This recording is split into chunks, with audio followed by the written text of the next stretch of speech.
What the city is talking about. The news that impacts you. Welcome to the Montreal Now podcast. With Aaron Rand and Natasha Hall. Welcome to The Week That Was here on the iHeartRadio Network. I'm Aaron Rand along with Natasha Hall. And this week, we'll take a look at these stories.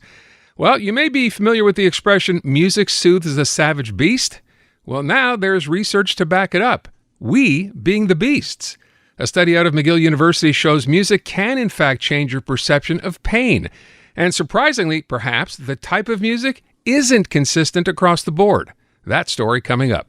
Do you like getting spooked out at Halloween? Well, you might find the cost of candy pretty scary this year. It's gone up about 30%, depending on the box. The food professor, Dr. Sylvain Charlebois, explains, and are you just imagining it, or have those mini chocolate bars really gotten that much smaller? Lawyer DIMAKOS is starting to see something that he has not seen very much of before in his practice when it comes to employees who get promotions on the job, but then instead of basking in the satisfaction, they're opting to use the occasion as a trigger to leave that job and head someplace else. And the trend is growing.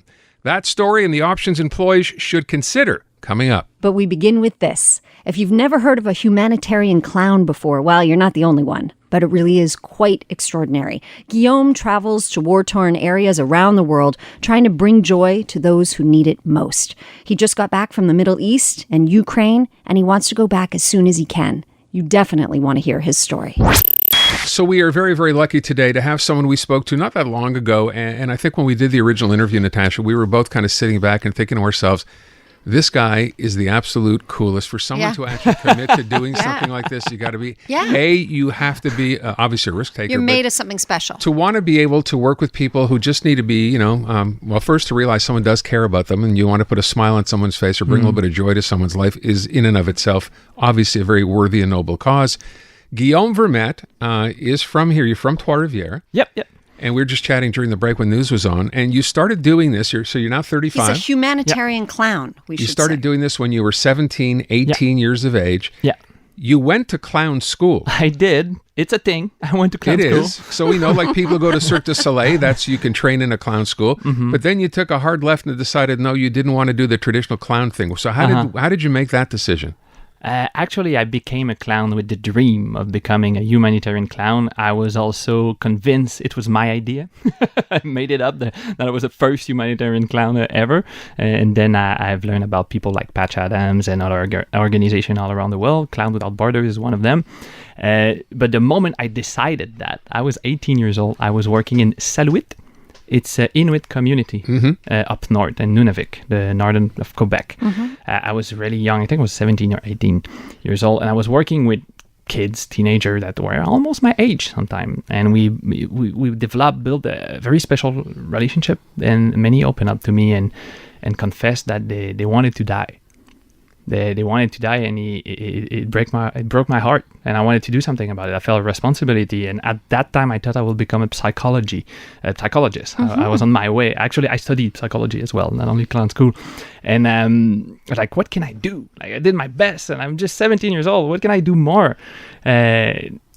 So I improvised myself as a clown in the middle of nowhere.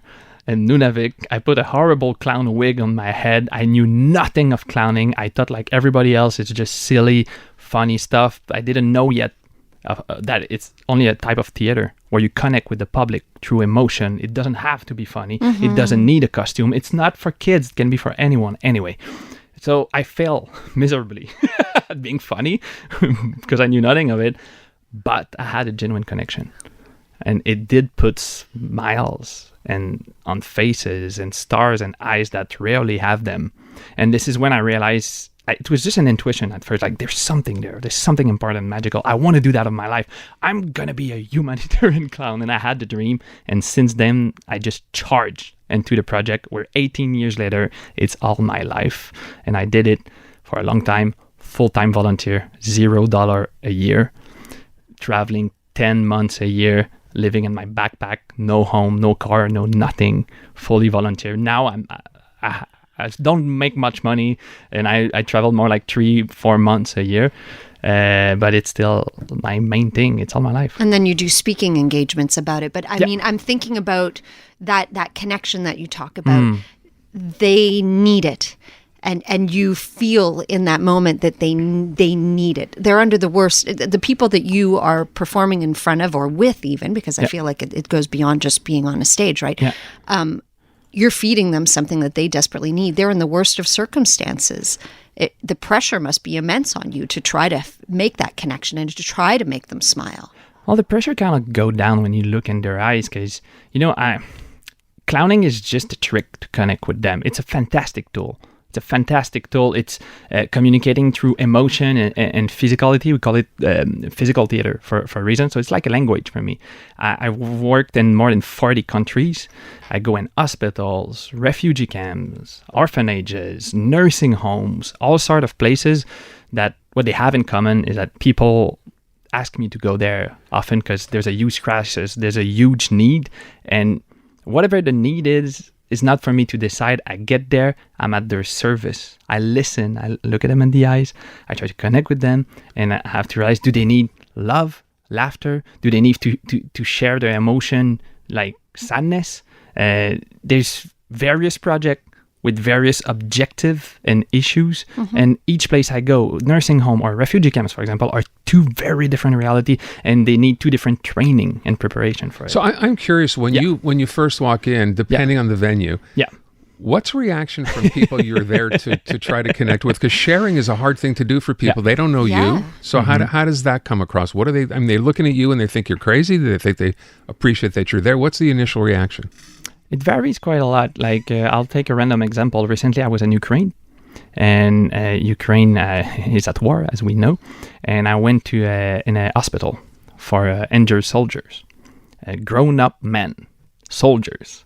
And my friends, Ukrainian friends, were really concerned before I go there. Are you sure it's a good idea to do clown with adults and soldier? My God, they're going to kick you in the face. Forget that. Like, no, trust me. I've been doing that for many years. I know what I'm doing. I'm sure it's going to go well. As soon as I come in a room, I knock.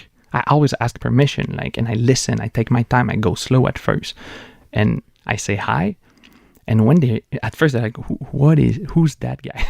That weird, colorful guy that doesn't speak my language. Well, actually, I do speak some Russian, so I could understand many Ukrainian people. But when they realize who I am, that I came from Canada, just to say hi, it's good to see you.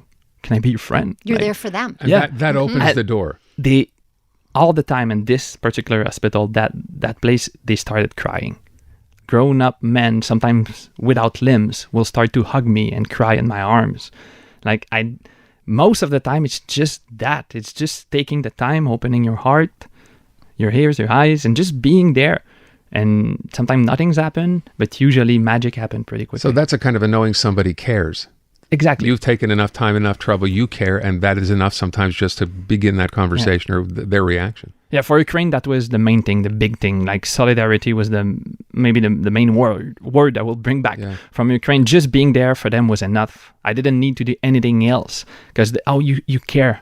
You came from the other side of the ocean just because you care to make me smile, and they will cry like, thank you so much. But every trip, every project, every reality is really different, and I have to adapt quite a lot. When we last spoke to you, you were in Jordan. You were in the Middle East. I mean, now back home, seeing what's going on over there, how do you feel about your time that you spent there? And do you have thoughts of trying to go? It's so weird. Okay. So I came back from Jordan with these vivid image in my head that would haunt me every day, of these kids living in the most horrible, harsh condition and what we call the informal refugee camps that are outside the system, in the middle of the desert. Kids without nothing, no education, no future, no nothing. They're like slaves who work for people for $1 a day. It's horrible. I cannot say enough how horrible it is. And I still have these image that makes me so angry and sad. This is the result of the war in Syria that started about 10 years ago. And we're dealing with that now. I'm dealing with that now. And the day I come back home, Palestine, Israel, it started that day. And it's just beside where I was first. And I'm not even able to process what's happening right now. All I'm thinking about is, in 10 years, will I be dealing with a similar reality? Will I be dealing with kids that were born in horrible refugee camps, kids from Israel and or Palestine? Because of that, that's all I'm thinking about. I'm fed up. I just want war to stop. How do you stay hopeful? How do you stay positive? Well, I had to let it go. I had to let go a lot of stuff. All that is in the macro, the big picture, because it will kill me. Just if I focus on that, I focus on the micro, in the eyes of people and the heart of people that are just in front of me, and I can have huge and small successes in the everyday life, and sometimes it changes life. I'm curious. So you having done this, and I'm sure people hearing about your story. Have other people come to you and said, you know what, I like what you do. I want to sort of be able to do the same thing. I want to help. Have you had that happen? Of course. Right now, you see I'm wearing a shirt with Caravane Philanthrope written on it. It's my army. my army of happiness. We are a team of 40 humanitarian and therapeutical clown from Quebec, and we travel all around the world in various projects. We also give training for people who want to learn our method, how we work in various contexts. Very soon we have a training for therapeutical clown in nursing homes, like how to interact with elders, people with Alzheimer's, etc. And just after that, it's a humanitarian clown training, how to manage a group of hundreds of kids that don't speak your language and contribute to their well-being and the healing of their trauma. It seems like can seem very silly from the outside. Oh, they're just doing clown stuff, but it's a very, very structured and professional method with specific goals. You get government funding for this? Not much. It's just starting. It started like a few months ago, actually, but it's very small. We depend on, I will say something like 90% on people donations. So to that end, I'm sure there are people listening thinking how they can help. What's the best way to do that? It's a long French word, but caravane-philanthrope.com. It's a philanthropic caravan, but in French. You can also just Google me, Guillaume Vermette, and you're gonna find all my links pretty easily. But there's a button to donate in various places, but mostly on our website, caravanephilanthrope.com. Every donation counts. $1. Like, it's an army of people giving us $1, $2, $5, $20 every month and stuff like that. That makes us able to go in various refugee camps and nursing homes with homeless people, vulnerable kids in Quebec. We're all over. We love your story. We love you. You are an Thank you so much. exceptional human being. And I'm honestly. sure people listening are reacting exactly the same way. Guillaume, thank you so much for coming in. We appreciate it. It's great meeting you. Thank you for having me. Wish you all the best. Thank you so much. Keep doing what you're doing. I promise. Informative, Interactive, and always interesting. This is Montreal Now with Aaron Rand and Natasha Hall. Do you like getting spooked out at Halloween? Well, you might find the cost of candy pretty scary this year. It's gone up about 30%, depending on the box. The food professor, Dr. Sylvain Charlebois, explains. And are you just imagining it, or have those mini chocolate bars really gotten that much smaller? Halloween, just what are we, 5 days, 6 days, 7 days away from Halloween? The thing we're hoping for now is, given the fact that it is snowing in Calgary, number one, we hope we don't get there, but it doesn't look like that's going to happen. We're not even close. We always get crummy weather for the little Halloweeners. I think back, we do. How many years ago was it when it rained so hard on Halloween that the mayor, remember, she weighed in and said, maybe we're going to put it off? So let's hope we have decent weather. But in the meantime, weather aside, there's a bit of shock value apparently being attached now to trying to buy your Halloween candies, and nobody, well, I don't want to say nobody knows why. Our next guest is trying to shed a light on this. Dr. Sylvain Charlebois, the food professor, he's out at Dalhousie and joins us from time to time. So Sylvain, let's start by, should we have seen this coming because everything else was going up in price? Pretty much. I mean, all food categories have been impacted by shrinkflation, so why not Halloween candies? The difference with Halloween candies is that candies show up in stores a couple of weeks a year, and so when they disappear, they go. When they come back, that's when you notice that something changed. And you may not notice it at the store, but when you buy candies, you bring them home and you open up the box, that's when you realize, my goodness, what happened to those little chocolate bars? Yes. It's not because you've grown during that year. It's just really they're smaller. Reese's Pieces, Buttercups, Rockets, you name it. I mean, it's all smaller. Okay, I'm so glad to hear that, because that doesn't mean you get fewer peanut butter cups in a package. It just means the actual size of the peanut butter cups are smaller. Yeah, well, before they were bite-sized. Now they're bite-sized for toddlers now, I guess. So I buy chips because I always feel like when you toss, I do chips and a candy. So each kid gets one thing of chips, one thing of candy, whatever it might be. And the chips this year, the bags are smaller. And then, Sylvain, the chips inside the bag are like little mini Doritos. I was like, what kind of, I have a swear word I want to say. I will not say it right now. But I was like, what the heck is this? These little weeny mini Dorito chips. Easy now, pal. So shrinkflation, which has hit everything now, has officially hit our so the sizes have gotten smaller and the prices have gotten bigger. Or the prices stay the same, but you're getting less. Is the price has gone up too? Now the price has gone up. Yeah, Okay. the worst, I think, the prize, the shrinkflation Halloween prize goes to M&Ms. If you buy small packs that you give out to kids, you open them up. Sometimes you may actually just find 2 or 3. No. Yeah. How much research have you done absolutely. into this? How many have you eaten? How many bags have you eaten of these to be able to make that kind of a claim? Hey, it's science. It's science. Oh, I got to do the science, of research. course. Okay, something else I found very interesting in reading about this, Sylvain, is that the fact that Halloween is on a Tuesday this year comes into play. Now, why is that? Will we give out fewer Halloween candies because it's not on a weekend?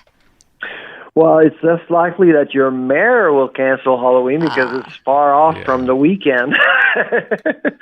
And by the way, I think it was 2019. Just so you know, I think it was the year before COVID, but I'm not entirely sure. No, you're right. But You're absolutely. It was 2019. That's right. And so, but on a Tuesday, typically there's less traffic, but the weather is actually the big factor for Halloween. So if it's raining, you're probably going to see fewer kids because parents just don't want to get drenched. But wait, I have a question though, because I'm trying to understand this. I get the whole shrinkflation thing, and to Natasha's point, not only is the package smaller, the chips inside are smaller. I didn't know that. Is this bottom line? Forget the chips for a second. As far as candy goes, Sylvain, is this about sugar and the price of it as like the main ingredient in these things? Why is this?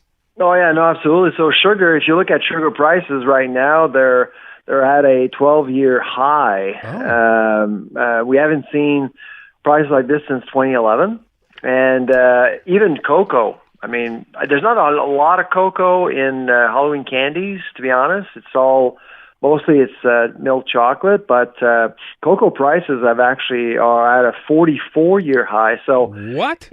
And this is a bit of a warning, because if you're into chocolate, dark chocolate, we are expecting prices to increase. So for the holidays coming up, Valentine's Day, and of course Easter, all these things, we're expecting more expensive chocolate for those holidays. Catch that? I caught it. Now, 44 years, for a 44-year high in the price of cocoa. 1979, yeah. Sylvain, why did you specify dark chocolate? Is it only dark chocolate that will be impacted? Because there's more cocoa in it. More cocoa in it. Yeah. Okay, that makes sense. As opposed to sugar. I know we talked about... To me, dark chocolate is actually chocolate. Yeah. For sure. No, me too. I love it. Yeah. And so for adults, Halloween's for kids. For adults, you're going to probably have to pay more for chocolate. And it's due to the fact that production is an issue in major parts of Africa, where, I mean, the Ivory Coast is the number one producer of cocoa in the world, followed by Ghana. Both of them have been experiencing some inclement weather of late. Now, can you give us, so I was saying I usually buy chips, and then I'll either buy like little chocolate bars, or I buy like the Sour Patch or the Swedish Fish to give out at the same time. Are there certain candies that you can still get a good deal on? Like, are chips a good way to go? Is there any recommendation that you would make to not get, completely screwed in trying to stock up? I honestly don't. Well, first of all, we have to keep things into perspective. We're talking about candies here. It's not part of the food guide. They're not a necessity of life. They're candy. So tell that to my 11-year-old, Sylvain. Tell that to my 11-year-old. I told my daughters last night we're going to have to, visit more doors to get the same amount of candies this year. Just think of it as income taxes for kids. Nice.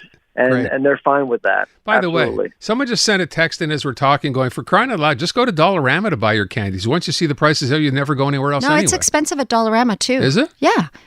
Well, I kind of I didn't want I wanted to avoid pitching any retailers, but I suspect that this listener knows what he or she's talking about. You get 10 pieces of mini chocolates for $2.25, like Mars bar, Twix bar, Aero, Kit Kat. But what I will say, Sylvain, where you're onto it, where it could be a better deal, they are the full bite size. They're not the mini shrunken ones that we're getting now for Halloween. So, okay, you might be onto something there. Are we reaching the point now where we're going to buy the full size bars, which are like what? Are they a buck at the Dollarama? Like you want to buy an Aero bar, a coffee crisp, or something? I think that's all they are. What are you going to start buying those and cutting those into pieces and handing them out instead? It's not. That's no, creepy. I know. I'm just saying. I wouldn't have thought this is a spoiled problem. these days. I mean, when I was a kid trick-or-treating, I barely had any chocolate bars. Today, everyone's giving out chocolate bars. You're right. We used to still get apples when I went. We had a chocolate bar. We were dancing in the streets. Just one. Life was very different then, Sylvain. I know. Yeah, exactly. I remember when I was trick-or-treating, we used to get apples or sometimes dust. They would hand us dust. You did not get dust. We didn't get much. Leftovers. Chewing gum, sometimes used. Anyway. You did not. not. That's a long time ago. Hey, Sylvain, thank you very much. We always love talking to you. All right, take care. Take good care. You too. 3:15. Are you already stocked up, by the way? Oh, yeah. Oh, okay. I'm no amateur. Of course not.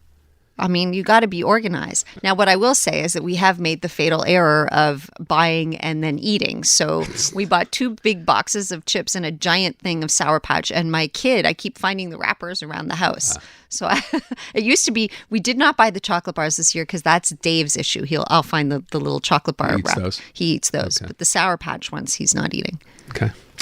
Nice to know you're ready. By the way, we drove by some homes over the weekend. I went to visit my daughter. There are some people have gone, this may be one of the best years ever for decorating homes. I don't know where people decided this was important this year. Some of them are incredible. Well, I think it's our first real, like, COVID-free. I don't want to say it, but we're like, so people are more into it than ever. It's nice. I like it. Informative. Interactive. And always interesting. This is Montreal Now with Aaron Rand and Natasha Hall. Well, you may be familiar with the expression, music soothes the savage beast. Well, now there's research to back it up. We being the beasts. A study out of McGill University shows music can in fact change your perception of pain. And surprisingly, perhaps, the type of music isn't consistent across the board. That story coming up. Yeah, that's right, folks. It doesn't matter the kind of music, including Motionless in White, who are in town tonight. Doesn't matter the kind of music, but music in and of itself can help relieve pain. Mathieu is an associate professor in the Department of Psychology at McGill. Part of a new study he's involved with says just that. Listening to your favorite music can relieve a substantial amount of pain. Mathieu, thanks for being here this afternoon. Hi. So I just played that, and I'm thinking to myself, if that's what gets you through the night, then great. Not everybody's cup of tea, but is that the case? Completely. So, listening to your favorite music can have quite significant effect on your perception of pain. Yes. Okay, but the idea here being like, if like that kind of music in particular is not going to relieve pain for me necessarily. No, absolutely. So several studies have already found that music is effective for reducing pain. But in the study that was just published, we wanted to examine this phenomenon a little bit more closely by studying it in an experimental context. And more specifically, we wanted to know what type of music was the most effective for reducing pain. So what we did was to ask about 60 courageous volunteers to come to our lab. And we induced pain by using cerebral stimuli.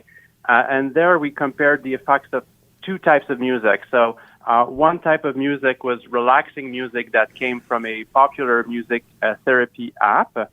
And in the other condition, we asked them to just simply bring their preferred music, whatever it is, to the lab. And we found that both types of music were effective for reducing pain, but the preferred music was much more effective. Which is amazing when you stop and think about it, that you could listen to heavy metal on the one hand, like we started with, and someone would say if that was their favorite genre of music, yeah, it's really good, I like that. Because it makes them happy. Yeah, right? and then classical music, which you'd think, if you just asked people objectively what kind of music you think would work best, they would probably say that. And your study basically says, no, it doesn't matter. It's whatever works for you. Well, there's a little bit of a nuance there. So after the experiment, we asked our participants why they picked those particular musical excerpts, why these excerpts were their favorite excerpts of music. And we did what's called a qualitative analysis. So we tried to classify the kinds of answers that they would give us.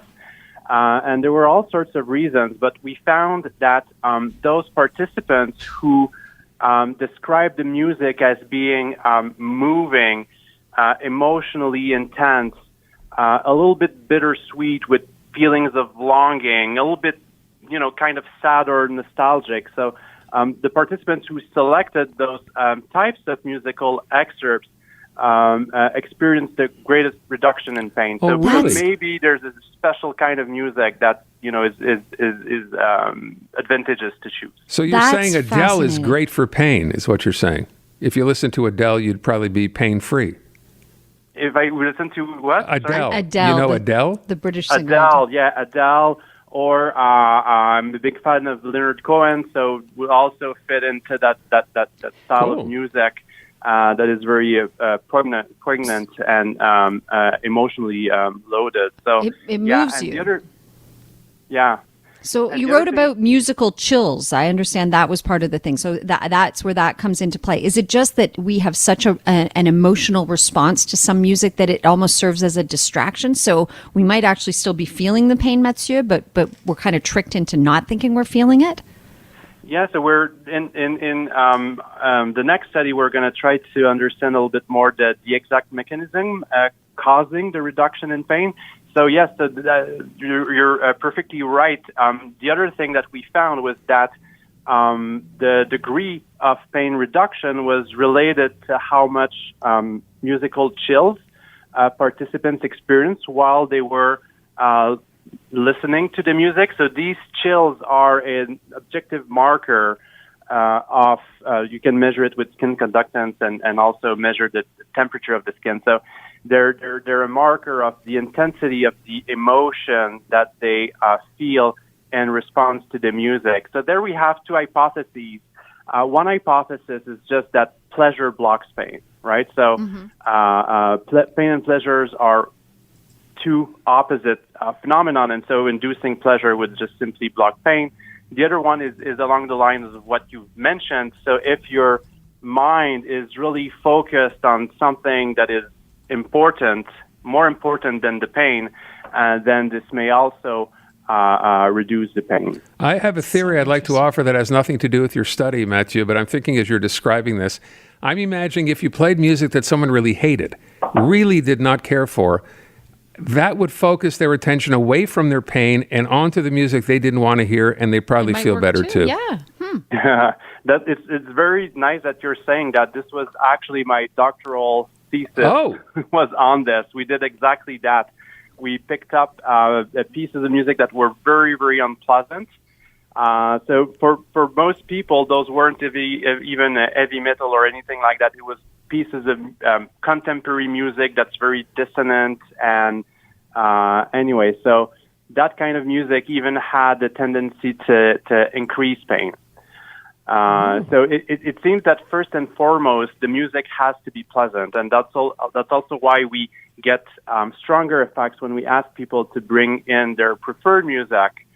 But it doesn't completely rule out an effect of attention. So there could be a more complex effect of attention when you are focused on something pleasant. You're in what has been called a state of flow.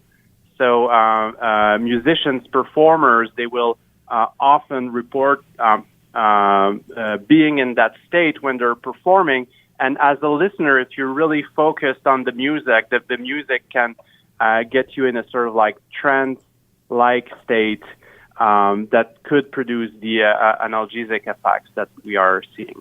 Mathieu, what is it for you? Have you tested this theory on yourself? Do you have a song that for you always makes you happy and makes the pain go away?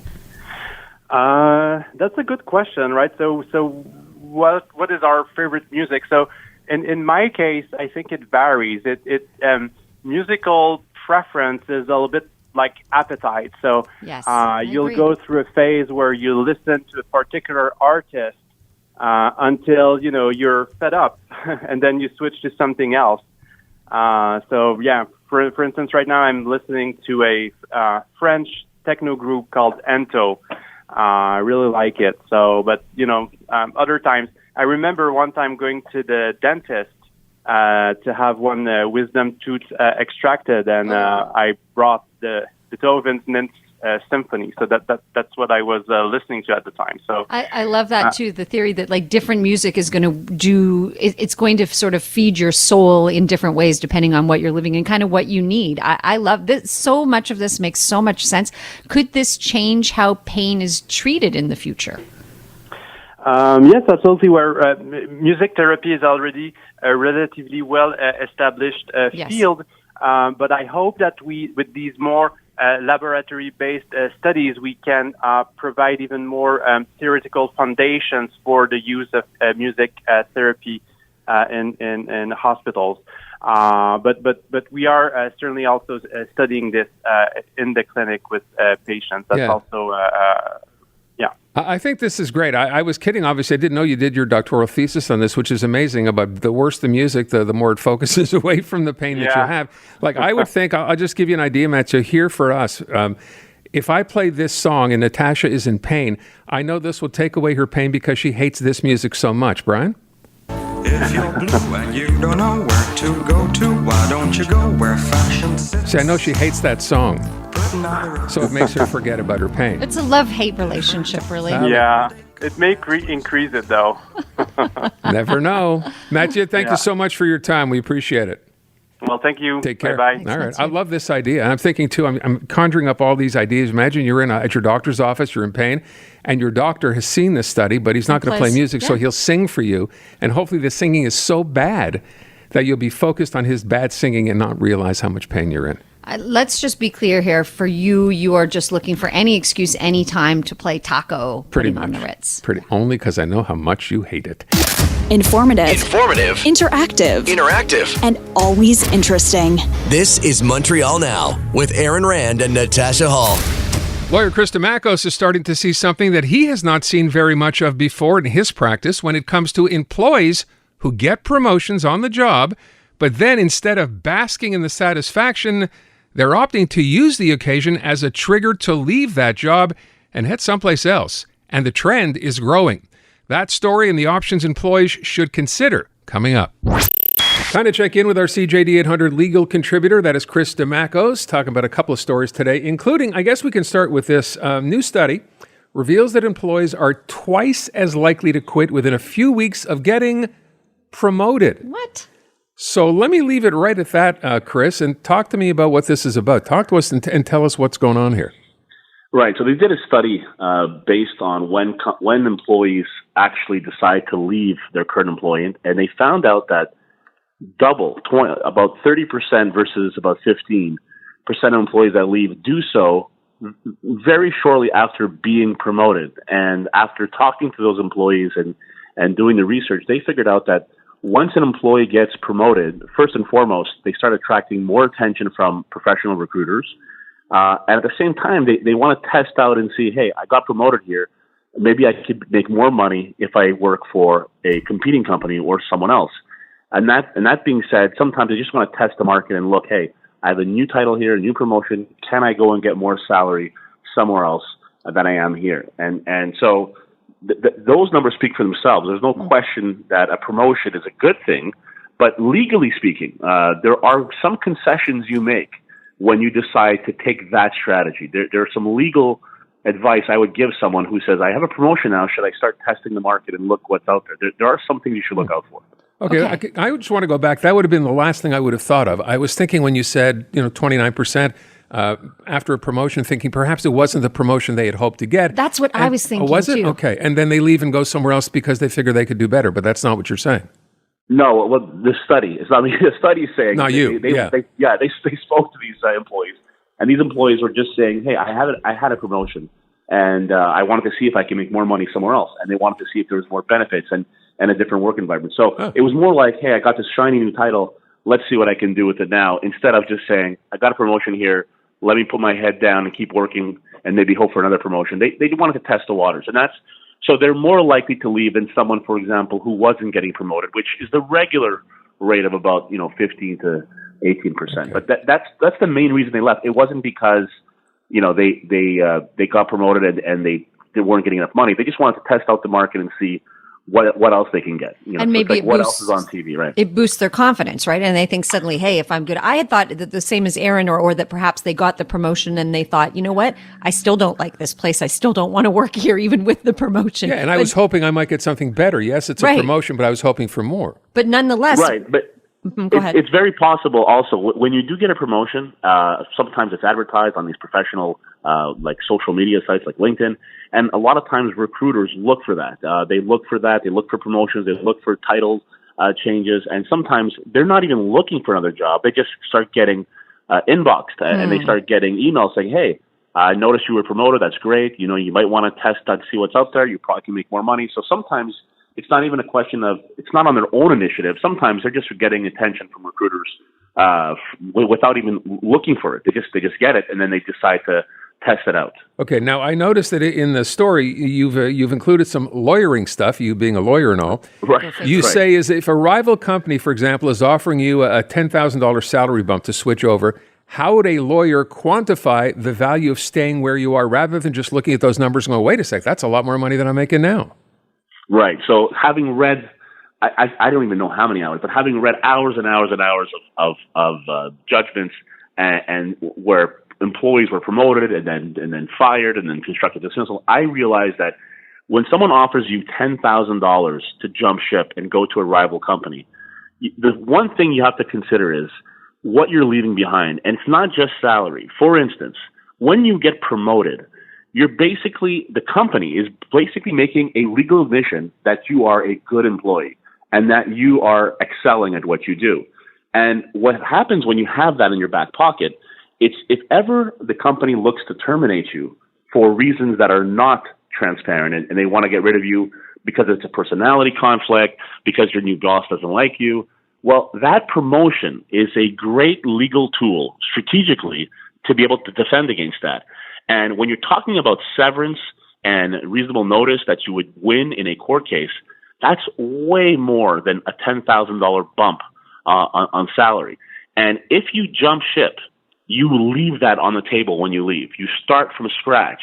And if you go to this new employer and you don't get along with the administration there, and for whatever reason they want to let you go after 3 months, well, you don't get that $10,000 because you have to work the whole year to benefit from it. And secondly, you don't have all the legal protections that you had at your previous employment because you were there for 4 or 5 years. So it's very important when you, and I tell this to everyone, when you decide to leave the company you're at, you have to understand all the things you're leaving behind. And it's not just salary. There's a lot of built-in protection that equates to money. Maybe not, you don't see it, you don't get it in your bank account every day, but it's there as a security net if ever the company tries to get rid of you without legal grounds. So important to quantify that. You have to look and say, I've been here for 5-6 years. If they try to let me go for reasons that are not transparent and ethical, well, I have some protection here that I would not have if I just jump ship for an extra 5 or 10K a year. So I'm not saying you shouldn't, but it should be considered anytime you do so. And I've been in meetings where companies have had me participate in the hiring of new employees, and the ones that are well versed in the law, the new employees actually ask for some concrete protections, like I want you to honor my years of service, or I want to have a fixed guaranteed 2 years of salary if I jump ship. So if you want to let go of me before, I will still get my 2 years. There are many employees who understand what they're leaving behind, and they negotiate that with new employers if they decide to jump ship. So again, a promotion is great, but not just for the title and for the money. There's also some legal protections that it offers in the future should the company want to let you go without legal grounds. So I would just add one thing, and that's the fact, you're describing what you could do in terms of a negotiation. You could also go back to that employer that promoted you, I guess, and say, look, I've been approached by somebody else. I'd rather stay here, but they're offering me a pile of money. Could you maybe come up with more because I just as soon stay here than go somewhere else? That sounds too good to be true. Well, absolutely. If you are being promoted at that company, one of the reasons they're doing so is because they want to keep you. One of the main reasons when employers look to promote, obviously they put the best people in the best positions because that's what's good for the company. But many times they do so because they want to keep employees happy and they want to keep them on board. And they know if there's some good talent that's on board, that there are always recruiters and rival companies looking to poach and grab employees that are good. So absolutely, if you get promoted for a company, there's no question that you should discuss the fact that you want to be at the company, you like the company, that's why you're doing so well. But at the same time, there is money that's being offered to you that is superior to what they're giving you presently. And more often than not, companies, especially if they're promoting you, want to keep you on board. And that's something you can negotiate with them. There's no question. And a lot of times companies try to save money by giving you a raise before you ask for it, because they know if they give you a $5,000 raise before you even ask for it, then it's the chance of you coming back and saying it's not enough are less than somebody who says, you know what, I'm due for a raise, I'm going to go ask for $10,000.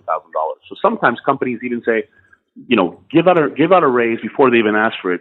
Make sure it's less than they would ask for, and that'll save us some money. So no question, Aaron, you're absolutely right. You should definitely bring those things up to your employer. Transparency is always better with your employer. There you go. I learned a lot today. Sure did, and we didn't have to pay for it. Chris DIMAKOS, our CJAD legal contributor. Thank you, Chris. Thanks, Chris. Thanks, guys. That wraps up another edition of The Week That Was here on the iHeartRadio Network. I'm Aaron Rand along with Natasha Hall, and we will see you next week. Have a great week. This has been the Montreal Now podcast with Aaron Rand and Natasha Hall Listen live on your radio weekday afternoons from 2 to 6 on CJAD 800 or through the iHeartRadio app.